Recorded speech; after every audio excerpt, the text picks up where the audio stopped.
Os voy a contar lo que pasó ayer.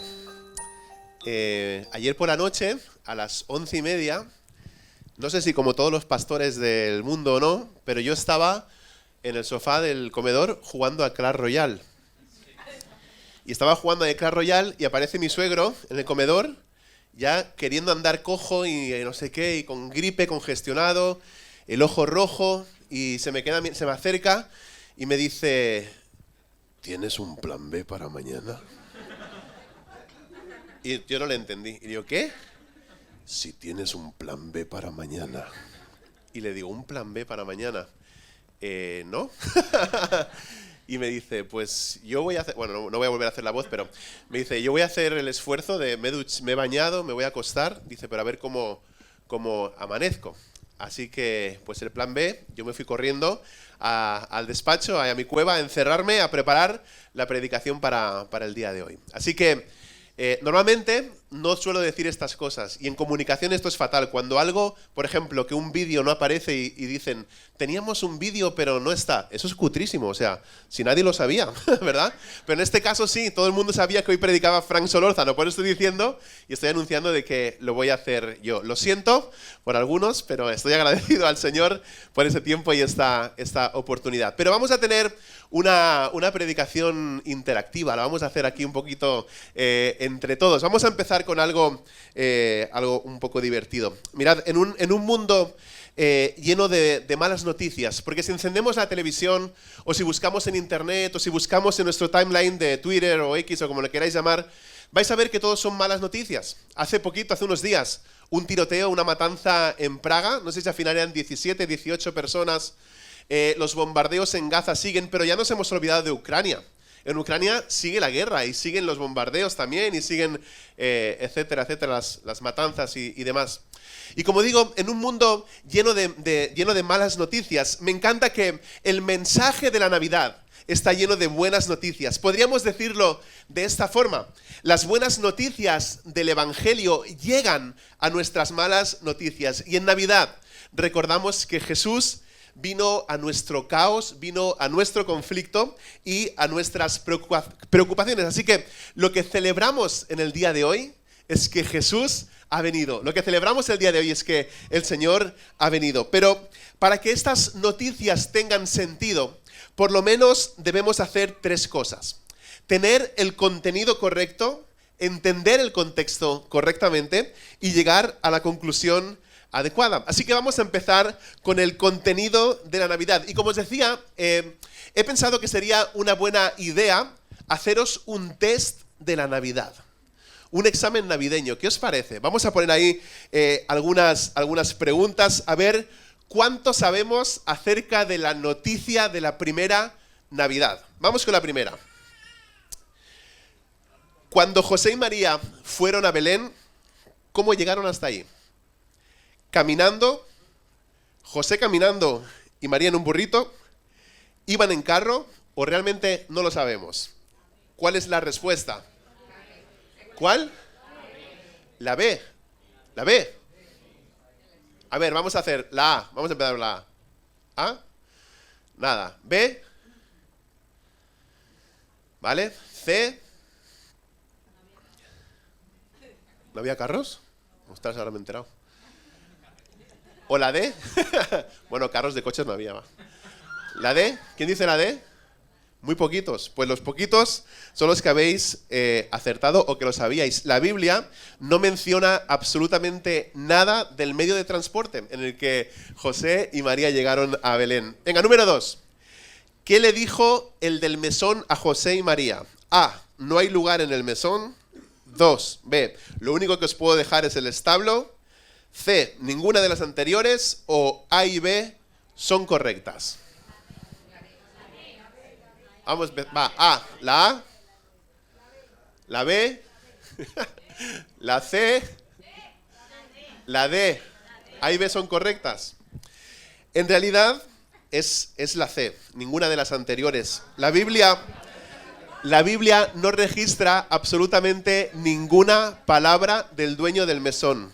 No hay ninguna palabra del dueño del mesón. Como digo, la respuesta correcta es la C. De hecho, os voy a decir otra cosa.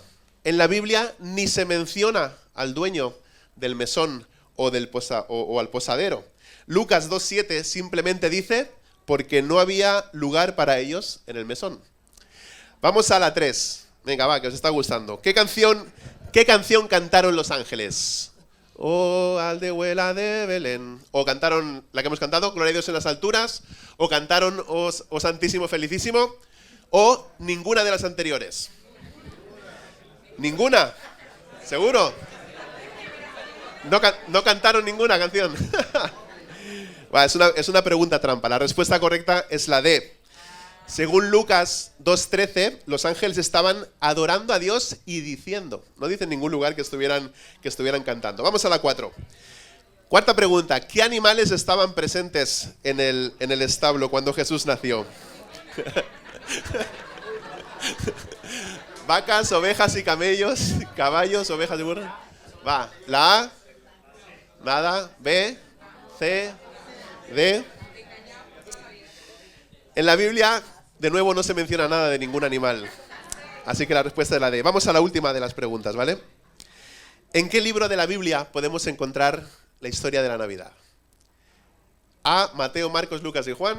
B. Mateo y Lucas. C. Marcos y Mateo. O D. Mateo, Marcos y Lucas. ¿Cuál? ¿La B? ¿Quién dice la B? Muy poquitos, pero esos poquitos son los que están en lo cierto. Mateo y Lucas. Un aplauso, aunque no hayáis ganado nada, pero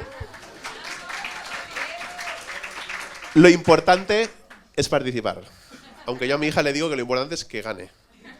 Pero lo importante es participar. La respuesta es la B, Mateo y Lucas. Esos dos evangelios nos dan una perspectiva del nacimiento de Jesús y nos proporcionan casi todo lo que sabemos acerca de la primera Navidad. Mientras que el Evangelio de Marcos se enfoca en la vida, en la muerte y la resurrección de Jesús, el Evangelio de Juan empieza mucho antes que los relatos de Mateo y de Lucas. Juan nos lleva al principio de todo, al inicio, para mostrarnos que Jesús no tiene principio. Se remonta antes de la creación para mostrarnos que ese bebé que acaba de nacer era el creador del mundo. Juan no utiliza la narrativa, sino que nos da la teología que se encuentra detrás de la Navidad. En esta mañana vamos a quedarnos solamente en un versículo. Como veis, y lo preparé anoche, pues un versículo solo. De ahí no nos vamos a mover en toda la mañana. Y ese versículo se encuentra en el Evangelio de Juan, capítulo 1 y versículo 14. Y es un versículo que nos sorprende por su sencillez, pero a la vez la profundidad que contiene este versículo. Juan 1:14 dice, y el Verbo se hizo carne y habitó entre nosotros. Y vimos su gloria, gloria como la del unigénito del Padre, lleno de gracia y de verdad. En primer lugar, debemos entender bien el contenido de la Navidad. Pero en segundo lugar, las noticias sobre la Navidad siempre deben ser entendidas en el contexto correcto. El trasfondo y lo que envuelve la historia es fundamental si queremos entenderlo correctamente. Y esto nos va a tomar un poquito de esfuerzo, así que me gustaría que os pudierais concentrar por unos minutos y os vais a alegrar de haberlo hecho un poquito más tarde. La primera parte del versículo dice que el Verbo se hizo carne. Y esto es lo que hace diferente al cristianismo de cualquier otra religión, que Dios se hizo carne. Los teólogos lo llaman a esto la encarnación.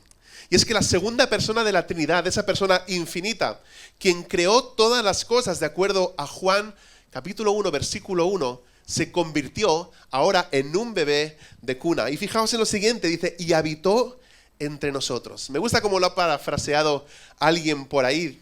La palabra se hizo carne y sangre y se mudó a nuestro barrio. O es decir, vino a vivir con nosotros, vino a nuestro vecindario.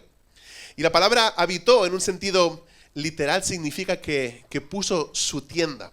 Yo no sé si algunos de los que estáis aquí habéis ido de camping alguna vez. Pero, ¿habéis ido de camping alguna vez? ¿Sí? Cuando uno monta su tienda en la parcela, inmediatamente aparecen gente por ahí alrededor a preguntarte cosas, ¿no? Y muchas veces, y más si enciendes, os lo digo por si no lo sabíais, si enciendes una luz dentro de la tienda, afuera se ve absolutamente todas las cosas que tú estés haciendo dentro de la tienda. Así que es un poco difícil y un poquito complicado el hecho de que tú puedas tener tu tienda en una parcela rodeada de otras tiendas y poder tener algo de intimidad. Es difícil no conocer a las personas que hay a nuestro alrededor en ese camping. De hecho, como os digo, la privacidad es casi imposible cuando todo el mundo está viendo lo que tú estás haciendo.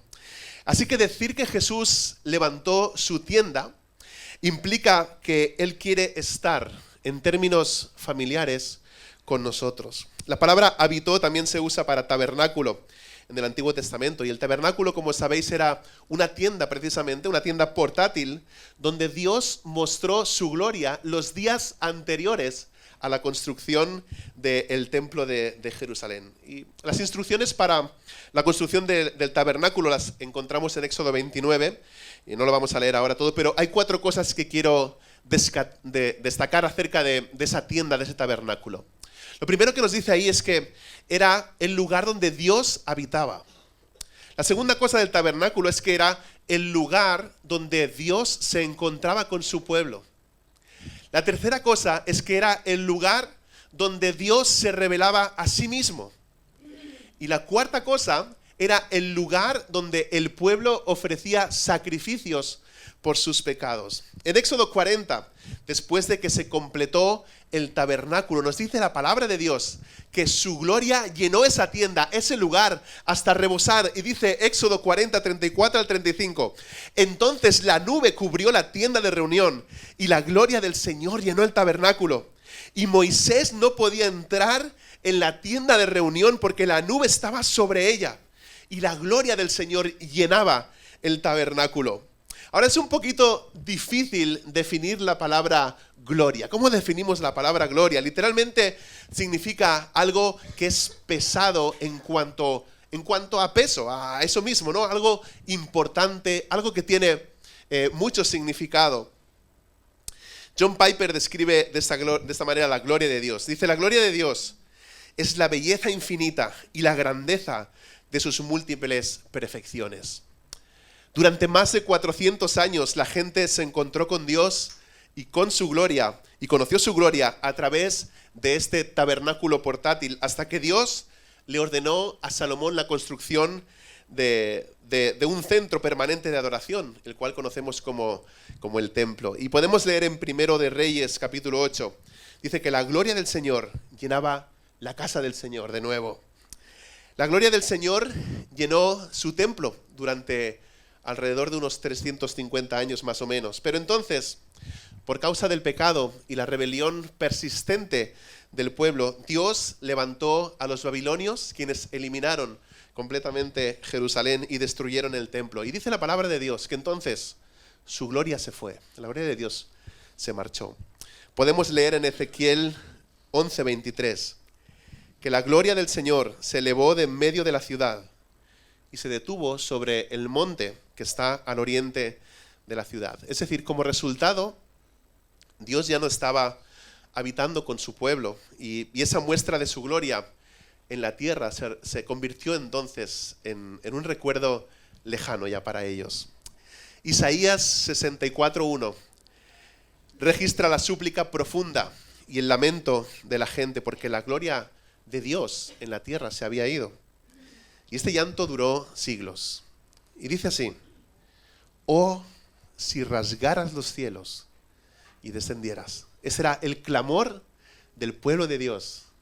Oh, si rasgaras los cielos y descendieras. Y este es el contexto para el himno clásico luterano y bautista que dice: oh ven, Emmanuel, rescata ya al cautivo Israel.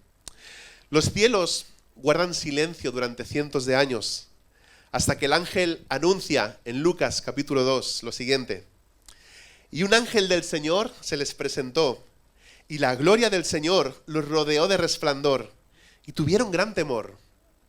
Mas el ángel les dijo: no temáis, porque he aquí os traigo buenas nuevas de gran gozo, que serán para todo el pueblo, porque os ha nacido hoy en la ciudad de David un Salvador, que es Cristo el Señor.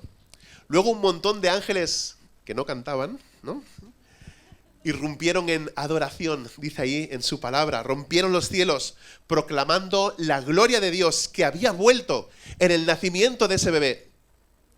¿Habéis entendido esto? Durante más de 400 años la gloria de Dios se había marchado de esta tierra.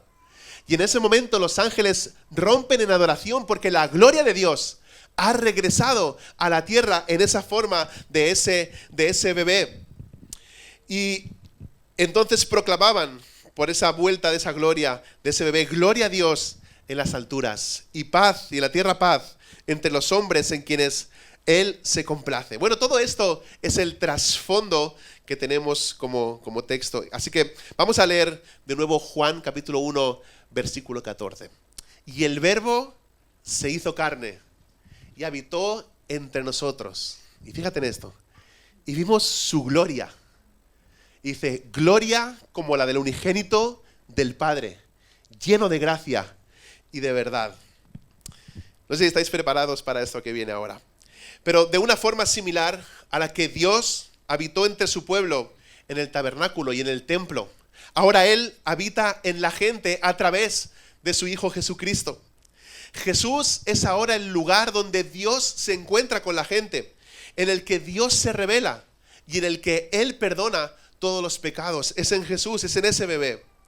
En Él ha descendido la gloria de Dios y ha plantado su tienda para habitar con nosotros. Las buenas noticias de Dios vienen a nuestras malas noticias. Los siglos de espera han terminado. Y esto nos ayuda a entender el resto de esa canción o de ese himno que dice, oh Emmanuel, oh ven Emmanuel. Dice, oh ven Emmanuel. Rescata ya al cautivo Israel que llora en su desolación y espera su liberación. Gozad, gozad, Emmanuel ya viene a ti, oh Israel. Antes, la gloria de Dios estaba ligada o estaba atada a un lugar, pero ahora viene envuelta en una persona. Y cuando ponemos nuestra fe en Él, su gloria viene y reside en nosotros. Eso sí que es una gran noticia. Ya tenemos el contenido correcto, ya hemos entendido, creo, el contexto, y creo que podemos avanzar hacia la conclusión correcta. Vamos a ver la última parte de ese versículo de Juan 1:14. Dice, lleno de gracia y de verdad. Lleno de gracia y de verdad. La gracia y la verdad son dos conceptos que no suelen aparecer juntos muy a menudo. Como humanos tendemos a fallar en lo uno o en lo otro, ¿no? Si hacemos demasiado hincapié en la gracia, podemos ser rápidos en quitarle importancia a algo que está haciendo alguien. Pero también si apretamos demasiado rápido el gatillo de la verdad, nos podemos cargar a alguien demasiado pronto. Con Jesús siempre puedes contar con las dos cosas, la verdad y la gracia. Él te dice la verdad sobre tu situación y sobre tus pecados, pero luego su gracia le hace seguir contigo y acompañarte durante todo el trayecto, todo el camino. Me encanta lo que dice Max Lucado. Dios te ama tal y como eres. Esa es la gracia. Él dice en verdad, Dios me ama tal y como soy. Esa es la gracia. Pero me ama tanto que no puede dejar que siga igual. Esa es la verdad. En Navidad se nos recuerda que el Verbo se hizo carne y habitó entre nosotros. El pesebre está lleno de la grandeza y de la gloria de Dios, pero también estamos ante una terrible verdad. Y es que a causa de nuestro pecado, Jesús vino a morir por nosotros como nuestro sustituto. Así que no solamente tenemos la noticia de la alegría de ese nacimiento, sino que podemos ver en el nacimiento de Jesús también el propósito de su vida. ¿Sabes algo? Todos los que estamos aquí vamos a morir un día. Eso lo tenemos claro, ¿no? Pero no nacemos con el propósito de morir. Morimos porque es lo que toca, porque es la ley natural, porque la vida eterna la vamos a disfrutar juntamente con Cristo y no aquí en esta tierra. Pero nuestro propósito de nacer no es morir. Ahora, el propósito de Jesús sí es nacer para poder morir, como digo, por nosotros como nuestro sustituto. Y como Él está lleno de gracia, puedes acudir a Él tal y como eres, sin tener que limpiarte primero. Pero también, como Él está lleno de verdad, puedes acercarte a Él con total confianza, sabiendo que Él cumplirá la promesa de perdonarte y de concederte la vida eterna. Esa es la gracia y la verdad. Sin las dos trabajando juntas, pues no tendríamos ninguna de ellas. Ahora quiero volver brevemente a ver algunos versículos que están antes de Juan capítulo 1, versículo 14, para ver 3 reacciones diferentes a Jesús, y que creo que son 3 reacciones que todavía están muy presentes entre nosotros a día de hoy. La primera de las reacciones es que puede que no lo reconozcas, puede que no reconozcas a Jesús. Por desgracia, el versículo 10 revela que Emmanuel es ignorado a menudo. Dice el versículo 10, Juan 1:10, el que era la luz ya estaba en el mundo. Y el mundo fue creado por medio de él, pero el mundo no lo reconoció. Siempre ha habido esta gran división, ¿no?, en la raza humana, en el ser humano. La mayoría nunca reconoció a Jesús por quién es Él realmente. Así que esa es la primera, el peligro de no reconocer quién es Jesús. La segunda reacción, como pasó entonces, es que puedes rechazarlo. Mientras algunos son apáticos e ignoran al Jesús de la Navidad, otros lo rechazan totalmente. Mirad el versículo 11. Vino a lo que era suyo, pero los suyos no lo recibieron. Jesús vino a la gente que debería haberlo conocido mejor. Jesús era judío, Jesús apareció en esa nación judía, esos que conocían tan perfectamente el Antiguo Testamento, en el que tantas veces y por tantos años se había estado anunciando la llegada de un Mesías.